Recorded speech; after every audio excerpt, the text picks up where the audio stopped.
नमस्कार दोस्तों। फिर एक बार मैं आपके सामने हाजिर हुआ हूँ। आज मैं आपके साथ में एक बहुत ही सेंसिटिव टॉपिक पर बात करने जा रहा हूँ।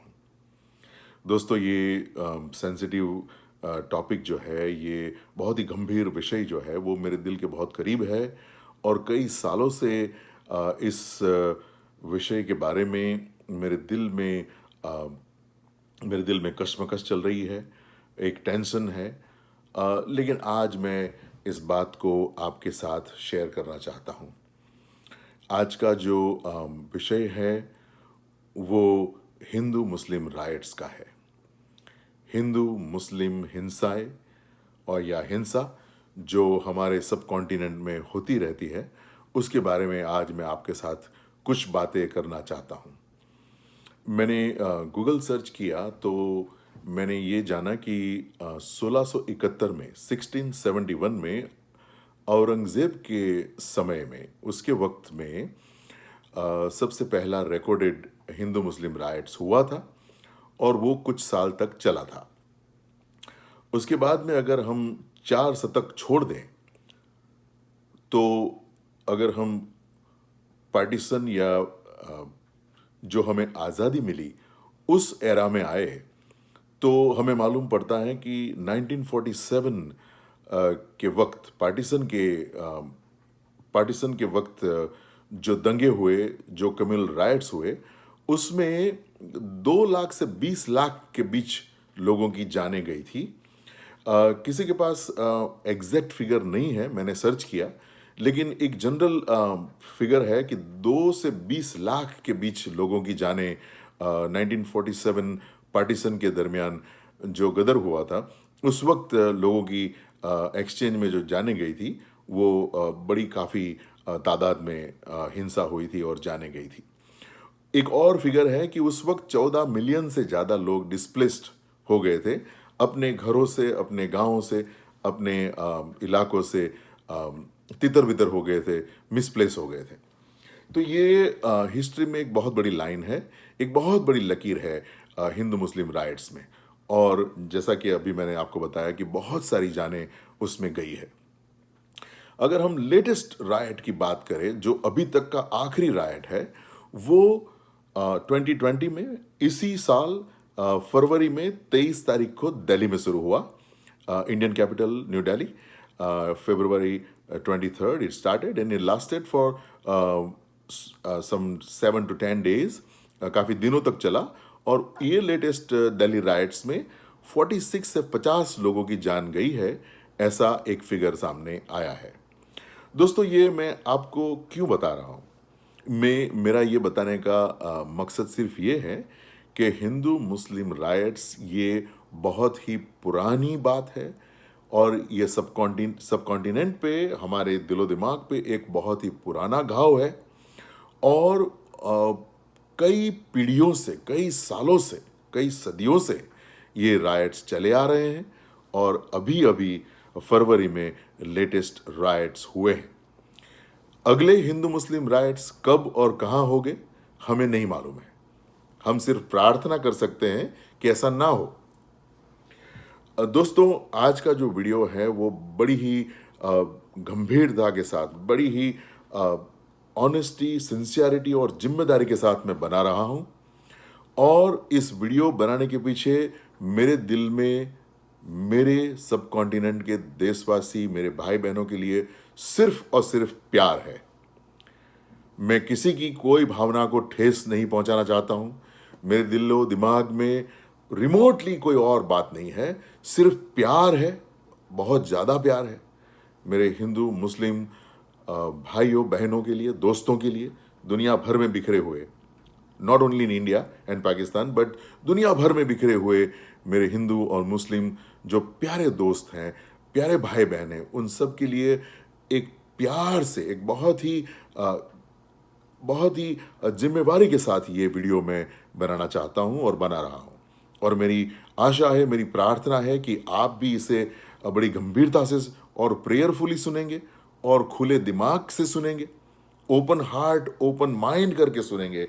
और मेरा जो कन्विक्शन है, मैं जो जिस बात को तहे दिल से मानता हूं, और मेरा जो ओपिनियन और कन्विक्शन है वो मैं आपके साथ शेयर करना चाहता हूं। सबसे कॉमन बात उभर के आती है तो ये है कि हिंसा, मौतें और मारकाट ये हिंदू मुस्लिम जो मसला है उसका हल नहीं है। ये एक कॉमन सेंस है कि जो हिंसा है, मारामारी है, लोगों की जान लेना है, घरों को जला देना है और प्रॉपर्टी डैमेज करना है और आग लगा देना और एक दूसरे की जान ले लेना और मारकाट पे उतर आना, ये हल नहीं है। ये बहुत ही कॉमन सेंस की बात है, क्योंकि ये हम कितने सालों से देख रहे हैं कि एक बार 1947 में, 1946 में मिसाल के तौर पे हो गया। उसके बाद में हिंसा के जरिए, मारा काटी के जरिए और लोगों की एक दूसरों की जान लेने के जरिए ये सॉल्व नहीं हुआ। दिल्ली में भी ये हुआ अभी 2020 में, लेकिन ये सॉल्व नहीं हुआ। तो हिंसा इसका हल नहीं है, ये हम जानते हैं। दोस्तों, मैं आगे भी कह चुका हूं कि ये बहुत ही सेंसिटिव और बहुत ही गंभीर और बहुत ही संवेदनशील मसला है, इश्यू है, और इसको हमें किसी भी एंगल से लाइटली नहीं लेना है। और ये मैं जिम्मेवारी के साथ ये बोल रहा हूं और बड़े प्यार से ये वीडियो बना रहा हूं। तो दोस्तों, हमारा जो सब कॉन्टिनेंट है, हमारा जो मुल्क है, वो इंटेलिजेंट लोगों का मुल्क है। वहाँ बहुत सारे पढ़े लिखे, इंटेलिजेंट, सेंसिटिव और प्यारे लोग हैं। और दो जो रिलीजन और दो जो तबके की बात हो रही है, हिंदू और मुस्लिम, वो दोनों की किताबों में, उन दोनों की फिलॉसफी में बहुत ही विजडम है, बहुत ही अच्छी अच्छी बातें हैं, ज्ञान की बातें हैं और कई सारे मसलों के उनके पास जवाब हैं। लेकिन बड़े दुख के साथ ये कबूल करना पड़ता है कि ये जो हिंदू मुस्लिम राइट्स जो है, उसका हल अभी तक हम लोग, यानी कि हम सब कलेक्टिवली, इंडिया पाकिस्तान वाले हिंदू मुस्लिम दोस्त ढूंढ नहीं पाए हैं। ये एक हकीकत है। दोस्तों, जो कन्विक्शन के साथ सॉल्यूशन मैं आज आपके साथ शेयर करने वाला हूं वीडियो के एंड में, वो सॉल्यूशन किसी भी कम्युनल राइट करने वाली पार्टी के लिए एप्लीकेबल है। अगर ये राइट्स यहूदी और मुस्लिम के बीच होता है तो उसका भी हल मेरे आंसर में आएगा। अगर ये राइट्स बुद्धिस्ट और मुस्लिम के बीच हो रहा है तो उसका भी आंसर इसी वीडियो में आपको मिलेगा। अगर ये राइट्स और ये हिंसा क्रिश्चियंस और मुस्लिम के बीच में हो रहा है तो भी उसका हल और आंसर हमें इस वीडियो में मिलेगा। दोस्तों, हम आज इस वीडियो में गलत कौन है उसके बारे में नहीं बात करने वाले हैं, क्योंकि गलत हम सब है। तो गलत कौन है और कहां शुरू हुआ और किसकी ज्यादा जिम्मेवारी है और किसका ज्यादा दोष है, उसके अंदर हम नहीं जाएंगे। हम बस इस फैक्ट से जुड़े रहेंगे, इस सच्चाई से जुड़े रहेंगे कि यह मसला है और बहुत ही खतरनाक मसला है और इसमें लोगों की जानें जाती हैं, लोग अपनी जिंदगी गंवा देते हैं, बहनें भाई गंवा देते हैं, पत्नियां जो है वो पति गंवा देती है, देश जो है, हमारा मुल्क जो है, सब कॉन्टिनेंट है, वो अपने बेटे गंवा देता है। और ब्लडशेड से आंसर नहीं मिला है, इसको हमें मद्देनजर रखना है, हमारी आंखों के सामने रखना है। तो दोस्तों, इसका हल क्या हो सकता है? इसका कोई हल है या नहीं है? इसका हल क्या हो सकता है? दोस्तों, मेरे हिसाब से इसका हल प्यार और मुआफी, अंडरस्टैंडिंग और एक दूसरे को एक्सेप्ट करना, ये हो सकता है। क्योंकि हम कितनी भी मारकाट करेंगे, हम कितनी भी खून की नदियां बहा देंगे, उससे अमन, शांति या भाईचारा या मिलनसारी नहीं आएगी। क्योंकि फिर एक बार 6 महीने के बाद, साल के बाद फिर एक बार कुछ स्पार्क होगा, फिर एक बार कुछ बात होगी और फिर वो मसला उछलेगा और फिर हमारे दोस्त, हमारे भाई बहन मारकाट में लग जाएंगे, खून की नदियां बहेंगी, प्रॉपर्टी डैमेज होगा, काफी नुकसान होगा और मसला वहीं का वहीं रहेगा। और जो खाई जो है, जो काज़म जो है, जो दूरी जो है दोनों के बीच की, वो बढ़ती जाएगी। और आज हम इतनी सदियों के बाद ये मकाम पे आके पहुंचे हैं कि जो मिसट्रस्ट है वो बढ़ गया है और ट्रस्ट कहीं भी नहीं है, एक्सेप्टेंस कहीं भी नहीं है, और मिसट्रस्ट इतना बढ़ गया है, वो जो काज़म है, वो जो गहराई है, जो वो वैली है, वो इतनी बढ़ गई है कि उसको ब्रीच करना बहुत मुश्किल है। लेकिन दोस्तों, मैं बड़े ही फिर एक बार मैं दोहराता हूं कि मैं बड़ी विनम्रता के साथ और जिम्मेदारी के साथ ये सॉल्यूशन आपके साथ में शेयर करना चाहता हूं। ये मेरी अपनी राय है, लेकिन बहुत ही स्ट्रांग राय है और मैं बहुत ही कन्विंस्ड हूं इसके बारे में। तो मेरी राय ये है कि ये मसला हम सिर्फ प्यार और मुआफ़ी और एक दूसरे को एक्सेप्ट करने से ये मसला हम हल कर सकते हैं।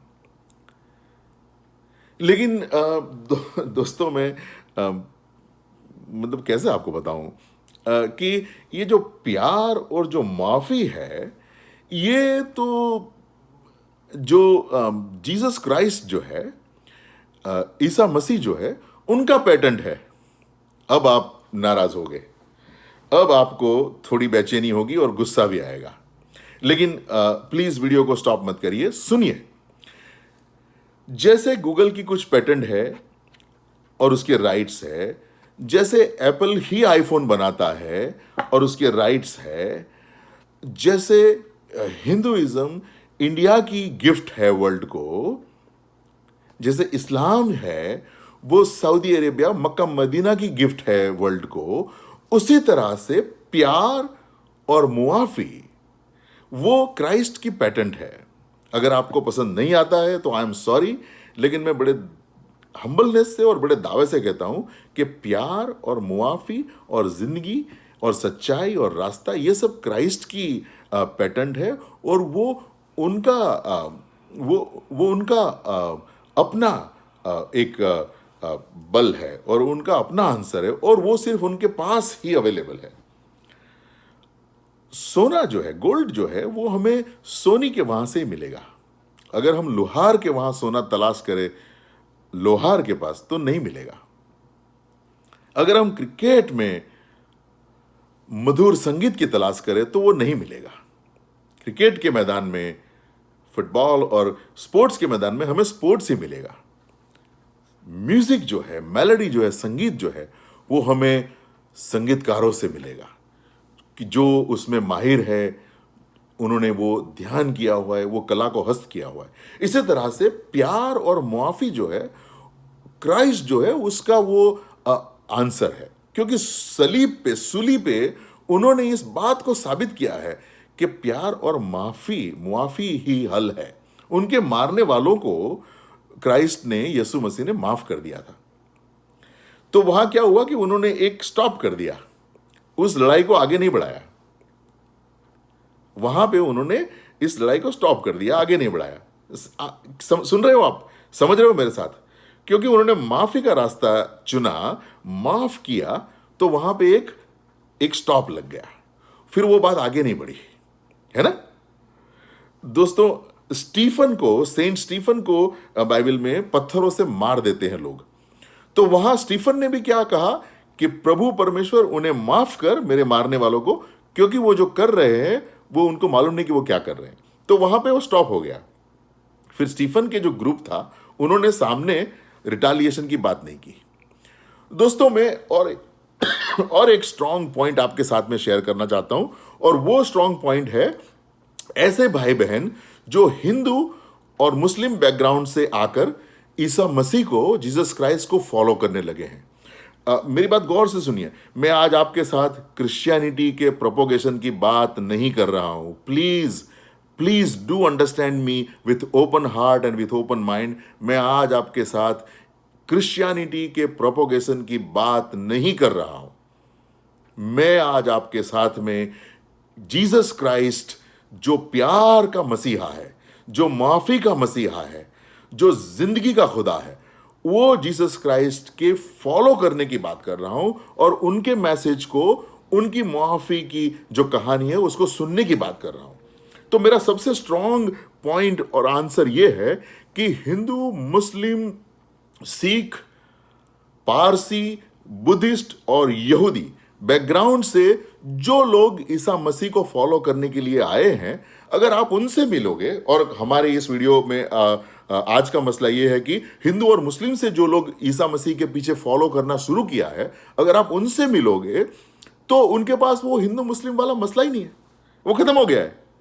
अगर आप राम बाबू से पूछेंगे, अगर आप अनिल कांत से पूछेंगे, अगर आप अब्दू मरे से पूछेंगे, अगर आप नबील कुरैशी से पूछेंगे, अगर आप गुलशन एस्तर से पूछेंगे, और ऐसे काउंटलेस हिंदू और मुस्लिम भाई बहन है जिन्होंने अपना तबका छोड़ के, अपनी पुरानी फिलॉसफी छोड़ के ईसा मसीह के पीछे चलना शुरू किया है, उसके शिष्य बने हैं, उसके चेले बने हैं, उसके डिसाइपल बने हैं और ईसा मसीह की बातों को फॉलो कर रहे हैं, अगर आप उनसे पूछेंगे तो उनके लिए हिंदू मुस्लिम कोई मसला ही नहीं है।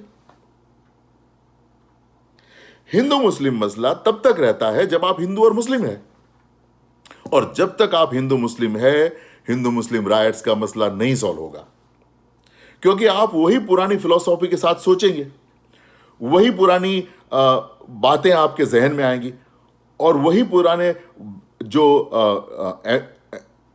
वही जो एनमिटी है, एनिमोसिटी है, जो बैर है, वो सब आपके जहन में आएगा। और जब तक आप हिंदू है, मुस्लिम आपको हेट करता रहेगा। जब तक आप मुस्लिम है, हिंदू आपको हेट करता रहेगा।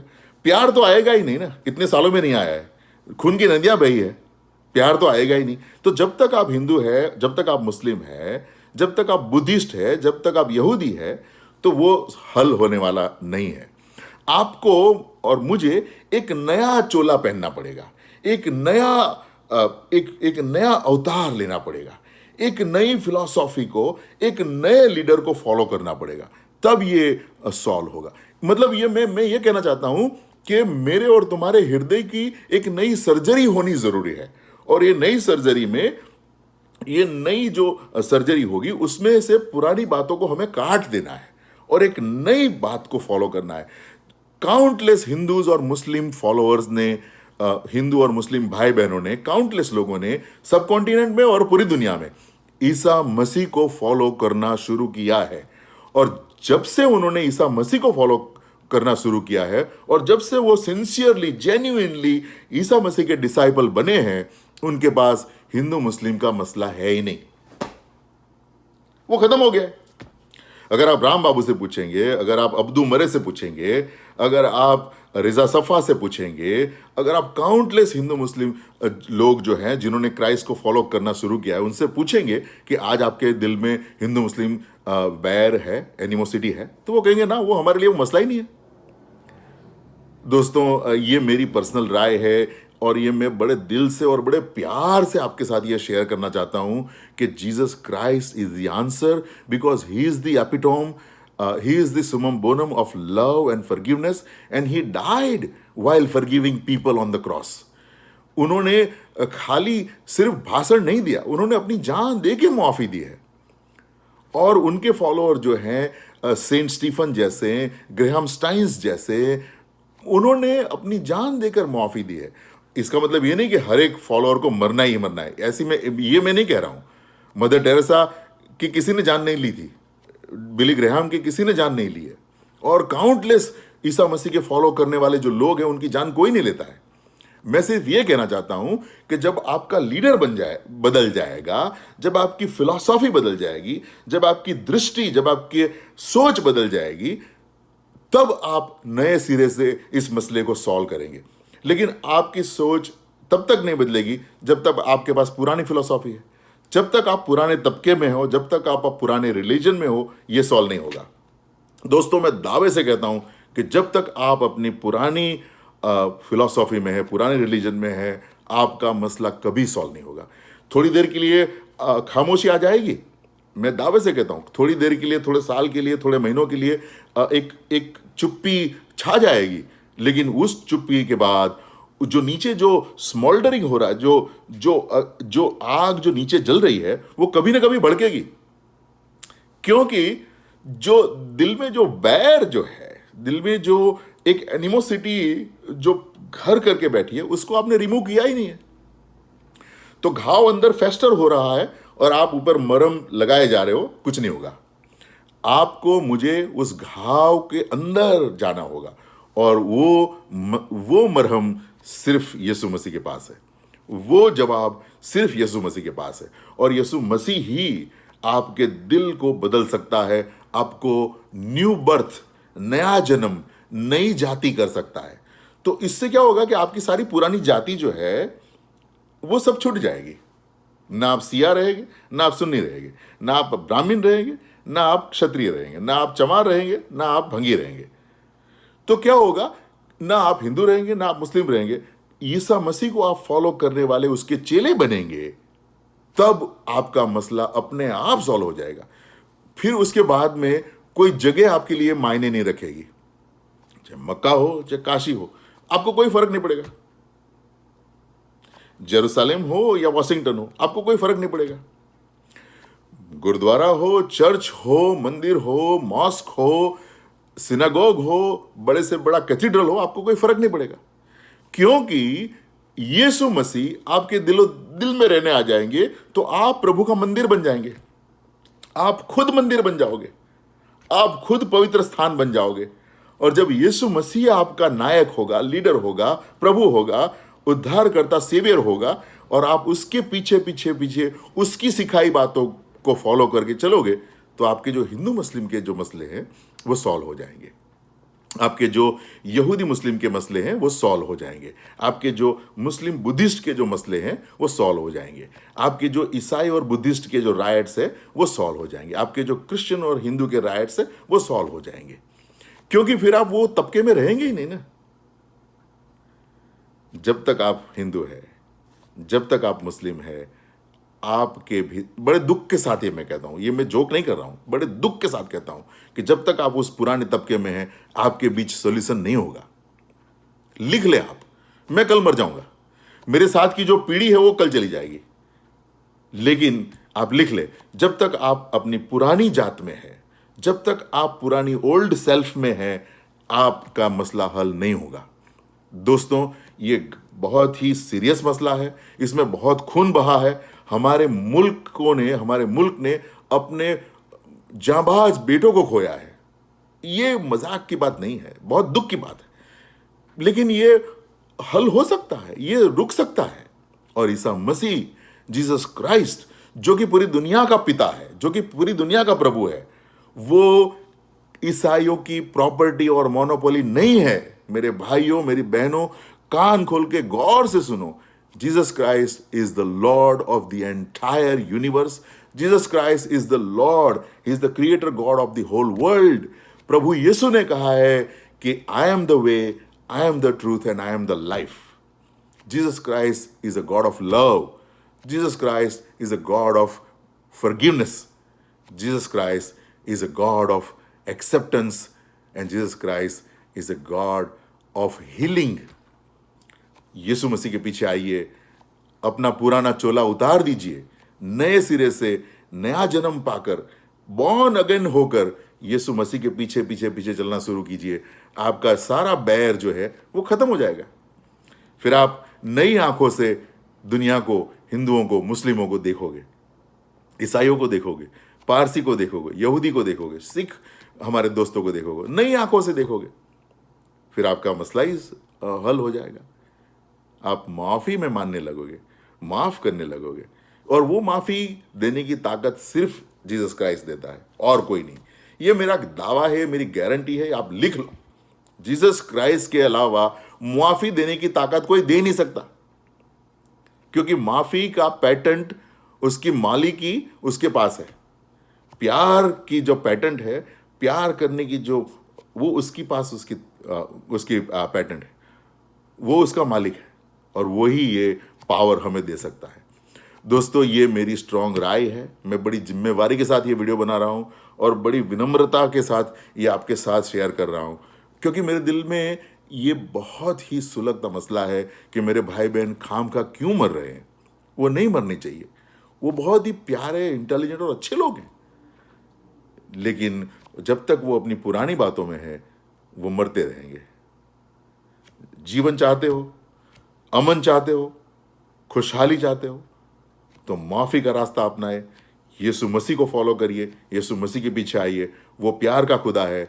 जब आप नया जन्म पाएंगे तो वो प्यार से आपके दिलों को भर देगा, और वो उस प्यार में नई आंखों के साथ आप दुनिया के देखोगे तो वो बैर नहीं रहेगा। दोस्तों, इस वीडियो को बार बार देखिए, फिर एक बार देखिए। काफ़ी लंबा हो गया, मैं माफ़ी चाहता हूँ, लेकिन बहुत लोगों से शेयर कीजिए और इस वीडियो को आप गौर से सुनिए और मेरी बातों को 1 मिनट के लिए खुले दिमाग से, फ्रैंक और ओपन और ऑनेस्ट माइंड से सुनिए। प्लीज, मेरी आपसे इल्तजा है, गुजारिश है, विनती है, मैं आपसे भीख मांगता हूं कि मेरे इस वीडियो को खुले दिलो दिमाग से सुनिए और इस वीडियो को इतना फैलाए कि crore, millions of Hindus and Muslims will watch it, benefit from it, and get life from it. So death will stop, bloodshed will stop, and friendship, love, and life will begin. Thank you for watching. Thank you for listening. God bless you, my friends. I will be praying for you. I promise you, I guarantee you, I will be praying for you that the Holy Spirit of God will open your hearts and minds and you will pay sincere attention to what I'm saying. Thank you. God bless you. Thank you. Bye-bye.